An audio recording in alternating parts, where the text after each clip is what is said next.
Hi there, my name's Felicity and I'm 37 years old. Let me tell you all about an experience I had and how I dealt with it swiftly because I'm not the type of person to get played. Unlike most of the stories I come across on this place, I actually had a decent relationship with my mother-in-law before things came crashing down. Yep, shocking, I know. Things were always great between us. Our relationship was as smooth as silk. Our relationship was filled with warmth, affection, and mutual respect. And as for my husband, Frank, well, he was the love of my life, my partner in crime, and my best friend. Everything appeared to be picture perfect in my eyes, at least. And this isn't me being a delusional or missing any red flags. Sure, we'd have our arguments here and there like any other normal family, but in the end, all was well. And there was no indication that there was an issue of any kind. So I'm sure you can imagine just how shocked I was when this crazy story took place. Maybe someone can help me decipher what exactly the problem was, because to this day, I truly don't know. Let me tell you what went down and why I decided to take revenge on my husband and my mother-in-law for the stunt they pulled on me. You see, I had planned something special for our family. It was originally meant to be a vacation for me and my husband, but I thought about Tiana and how she'd been widowed for quite some time now, 4 years, and how lonely she must have been. I said, why not? And decided to include her in the vacation plans. This would be a trip that I mainly sponsored, with me covering the accommodation, meals and activities, and my husband and Tiana paying for whatever else they saw fit. But essentially, I was covering everything. I wanted to treat Tiana and Frank to a once-in-a-lifetime vacation in Spain. Oh, the thought of strolling through the vibrant streets of Barcelona, indulging in mouth-watering tapas, and basking in the Mediterranean sunshine filled my heart with joy. I thought it would be a wonderful opportunity to create lasting memories and deepen the bond between us. And when I presented them with the idea, they thought so too. I meticulously planned every detail of the trip, from the charming boutique hotel overlooking the stunning coastline to the exhilarating flamenco dance performance we would attend together. The excitement was palpable, and I couldn't wait to surprise Tiana and Frank with this grand adventure. Little did I know that the events that awaited me would shake the very foundation of my trust and shatter the illusion of our perfect little bubble. I was about to embark on a journey that would forever change my perception of family, loyalty, and the depths of human deception. But let's not get ahead of ourselves, my dear readers. Allow me to take you back to that fateful day, the day our dreams of Spain were still brimming with hope and promise. I stood in the living room clutching the plane tickets tightly in my hands, a smile stretching across my face. Frank, Tiana, gather round. I have a surprise for both of you. They exchanged puzzled glances, curiosity etched on their faces. Tiana, with her wise eyes that seemed to hold centuries of wisdom, tilted her head ever so slightly. What's all this excitement about, my dear? With a flourish, I revealed the tickets and shared my plans for the Spanish adventure that awaited us. I watched their expressions closely, hoping to see joy and gratitude reflected in their eyes. Frank's face lit up, his eyes sparkling with anticipation. Felicity, you truly are something else. I can't wait for this incredible trip. Tiana, on the other hand, wore a softer smile, her gaze meeting mine. Oh, my sweet Felicity, you've truly outdone yourself. This is a gift beyond measure. I'm deeply touched. At that moment, my heart swelled with pride and contentment. Their reactions validated the love and effort I had poured into this surprise. I had thought that this vacation would be the glue that bound us even tighter, that it would create unforgettable memories and strengthen the ties that already seemed unbreakable. But, as you might have already suspected, this tale takes a treacherous turn. Beneath the surface of our seemingly idyllic relationship, An intricate net of deceit and betrayal lay in wait, ready to ensnare us all. And when the truth unraveled, it would test the limits of forgiveness and challenge the very essence of family bonds. As planned, we boarded the plane and set off for our 2-week adventure. The anticipation was palpable as we immersed ourselves in the vibrant streets and rich tapestry of Spanish culture. For the first week, everything seemed to be going according to plan. We savored the flavors of paella, wandering through historic landmarks, and danced the night away to the infectious rhythms of flamenco. Laughter and joy filled the air, and I basked in the belief that our bond was unbreakable. However, little did I know that a storm was brewing on the horizon, waiting to unleash its fury upon my unsuspecting heart. It was on a fateful Monday morning, and as the sun bathed the city in its golden hues, that I woke up to find an empty hotel room. Confusion and a growing sense of unease gripped my heart. Frantically, I reached for the phone, dialing both my husband's and Tiana's numbers, hoping for an explanation. I mean, it was crazy. They just poofed into thin air. But to my dismay, their phones remained silent, their voices absent. Fear began to claw at the edges of my mind as I searched for the empty room for any sign of their presence. There were no notes, no bags, no traces of disturbances or struggle, just an unsettling silence that hung heavy in the air. It looked like I had booked this family unit all to myself. As the minutes turned into an eternity, questions flooded my mind. Had they lost their way? Had they been taken against their will? But the absence of any evidence ruled out these possibilities. A chill ran down my spine as I reluctantly accepted the truth. I was left alone in a foreign land. Just as despair threatened to consume me, a glimmer of hope pierced through the darkness.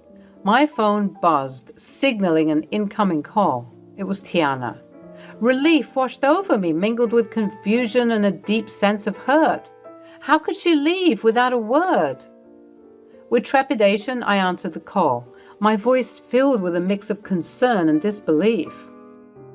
Tiana, where are you? What happened? Tiana's voice, tinged with a strange mix of resignation and frustration, reached my ears, but she didn't sound like the same old sweet lady that I always loved. No, her voice sounded a bit colder. Felicity, I thought that I should at least call you back since you were blowing up my phone with your incessant calls.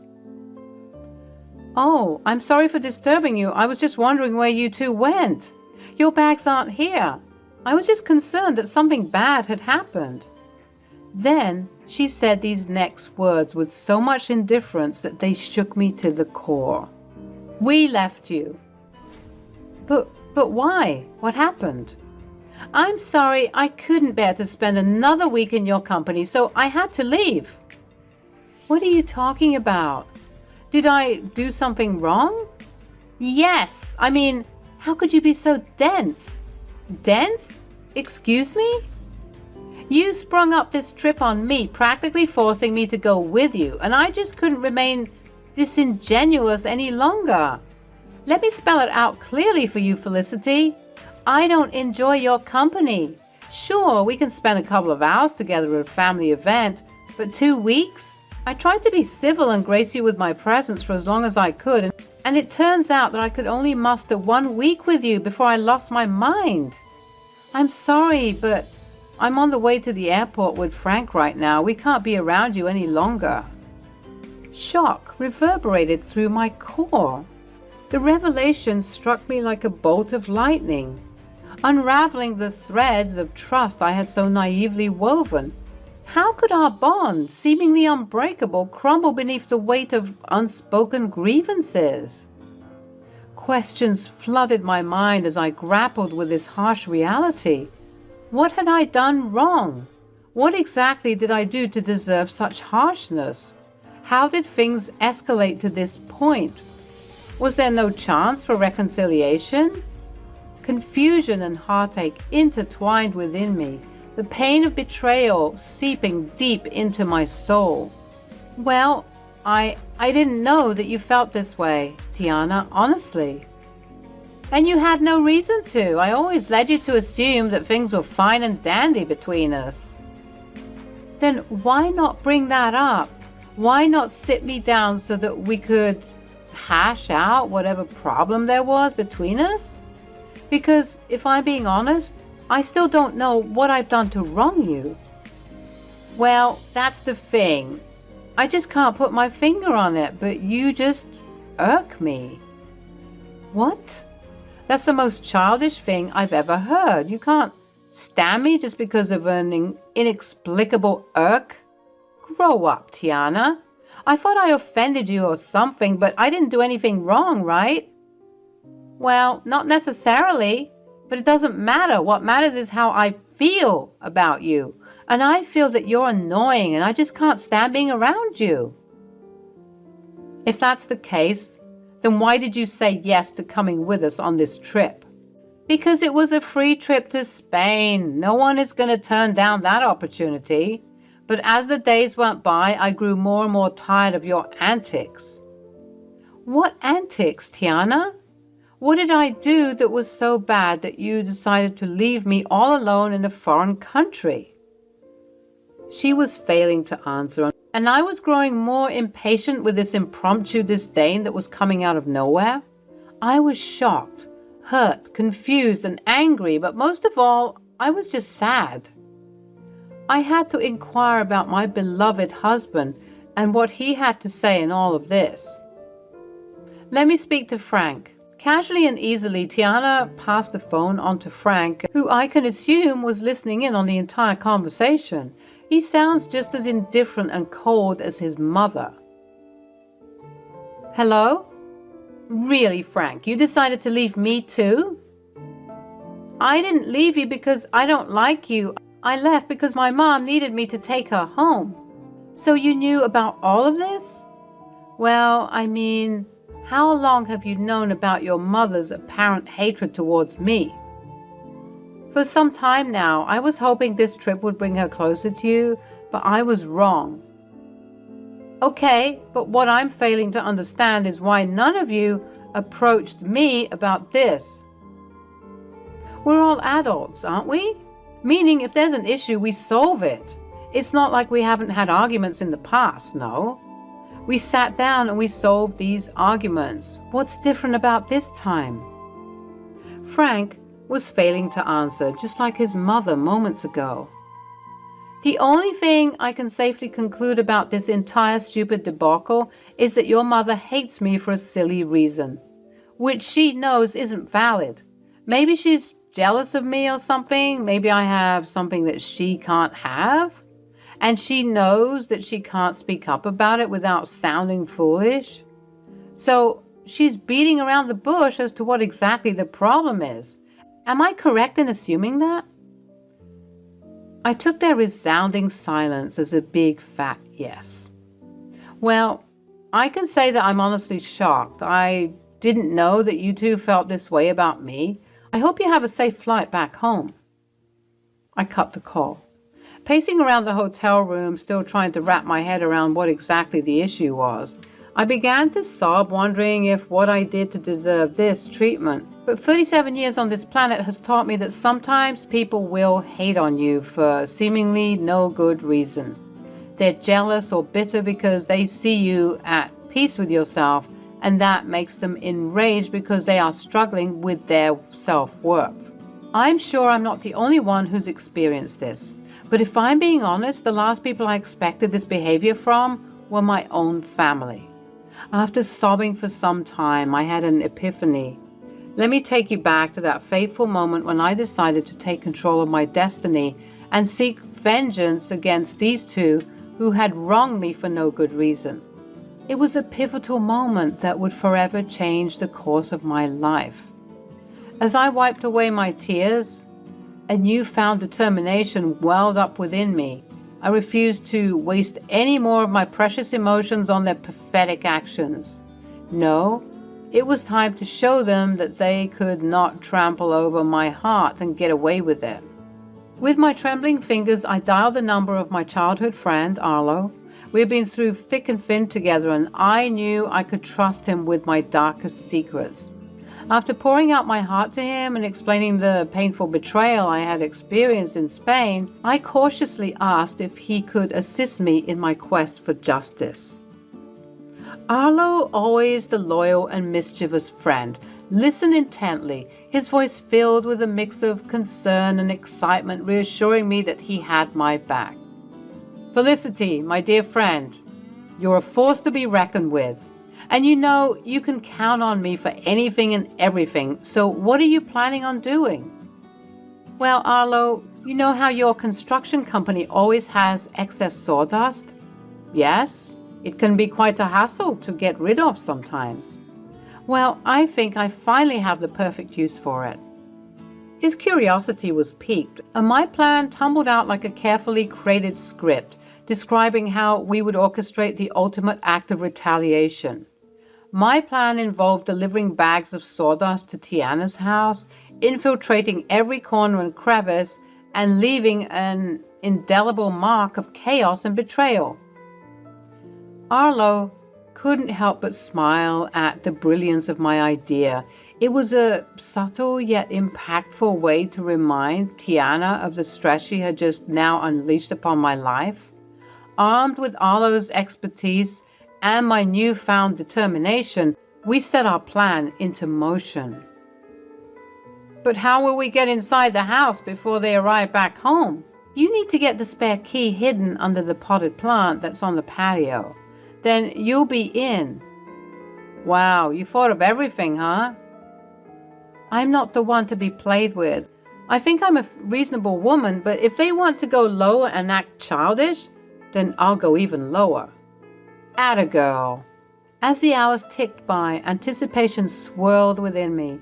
Arlo had assured me that the mission was complete, and soon I would waitress the fallout of our carefully orchestrated chaos. And then, like a sweet melody in my ear, my phone chimed, indicating a message from Arlo. I eagerly opened the pictures he had sent, and there it was, a sight to behold. Tiana's once pristine home now resembled a post-apocalyptic wasteland, drowned in a sea of sawdust. Every nook and cranny had been touched by our mischievous hands. It was a scene straight out of a surrealistic painting, an embodiment of the chaos that had unfolded in our lives. I called Arlo, and his laughter echoed through the phone, and I couldn't help but join in. It was a cathartic release, a shared moment of triumph against those who had betrayed me. I expressed my heartfelt gratitude to Arlo, acknowledging his willingness to tread the path of mischief with me. He simply said, "Naughty can be so satisfying, my friend." As the clock ticked away, I could feel the tension building within me. How would Frank and Tiana react when they walked through the doors of their once beloved home? The anticipation was almost unbearable. A heady mix of nevers and vindication, I couldn't help but relish in the thought of their bewildered faces and disarrayed emotions. Hours later, my phone erupted with frantic energy. It was Frank, his voice laced with panic and disbelief. He described the scene that awaited them, the sawdust-covered house that stood as a testament to their betrayal. My heart danced with wicked delight as I listened to his exasperated voice. At that moment, I knew that the message had been received loud and clear. Their actions had consequences, and the chaos they had sown had come back to haunt them. Frank's panicked words were like sweet music to my ears, a validation of the power I had reclaimed.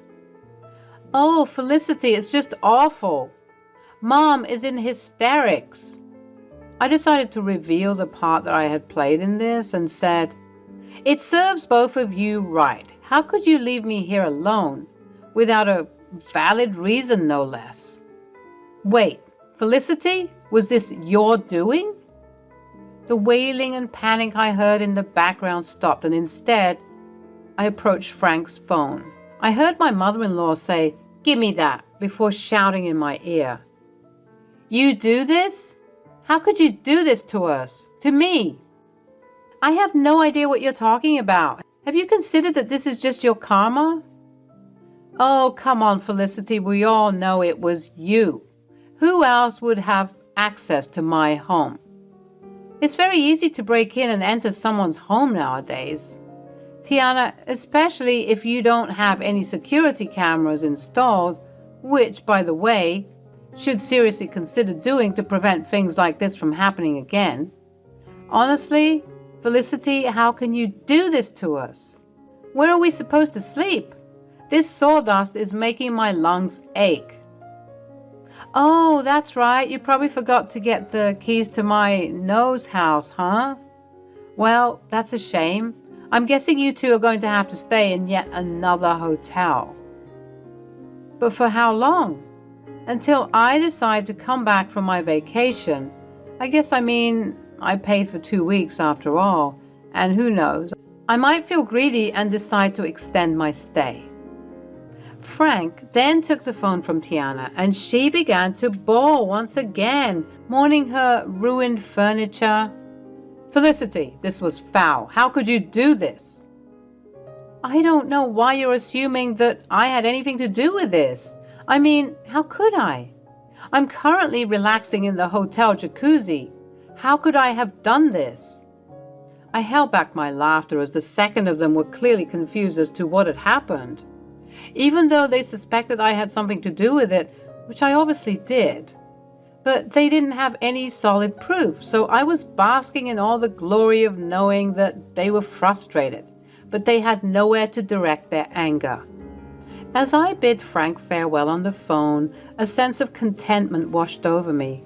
I had taken control of my narrative, leaving them to grapple with the consequences of their actions. I know what I did was quite foul, and even quite dangerous considering how old Tiana is. Spending even a night in that house could lead to serious health consequences. But I knew that they wouldn't dare dream of staying there. It was too sabotaged to be habitable. They just had to rely on staying in a hotel for a little bit longer because I didn't want my money to go to waste.